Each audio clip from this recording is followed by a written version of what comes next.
আজকে আমরা দেখবো অষ্টম শ্রেণী ইতিহাস প্রশ্ন সেকেন্ড ইউনিট 2025। দেখো 1 × 10 দাদন বলতে বোঝায় অগ্রিম অর্থ।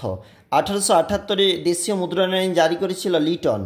চিরস্থায়ী বন্দোবস্ত চালু করেন কর্নওয়ালিস। দেশের সম্পদ বাইরে চলে যাওয়াকে বলে সম্পদের বহির্গমন। শেষ মোগল সম্রাট বাহাদুর শাহ।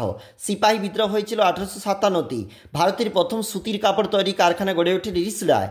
বাঁশের কেল্লা গড়ে তোলা হয়েছিল কোন বিদ্রোহের প্রেক্ষাপটে দেখবে? ব্রাহ্ম সমাজ গড়ে ওঠে 1828 খ্রিস্টাব্দে, যেখানে জাতীয় শিক্ষা পরিষদ গড়ে উঠেছিল 1906 খ্রিস্টাব্দে। ফরাজি আন্দোলন তুলেছিল হাজি শরীয়তুল্লাহ। দাক্ষিণাত্য হাঙ্গামা 1875। আলিগড় অ্যাংলো ওরিয়েন্টাল কলেজ, যেখানে সৈয়দ আহমেদ খান 1875 খ্রিস্টাব্দে তৈরি করেছিল। নীলদর্পণ নাটকটি দীনবন্ধু মিত্রের। রাখি বন্ধন উৎসব চালু করেছিল রবীন্দ্রনাথ ঠাকুর। কবে জাতীয় কংগ্রেসের প্রতিষ্ঠা হয়? 1885। বল্লে মিন্টো সংস্কার আইন পাস হয় 1909 খ্রিস্টাব্দে। আর্য সমাজের প্রতিষ্ঠাতা দয়ানন্দ সরস্বতী। এটা পরবর্তী পেজ। হিন্দু মেলা, নবগোপাল মিত্র, ইজারাদারি ব্যবস্থা ওয়ারেন হেস্টিংস চালু করেছিল।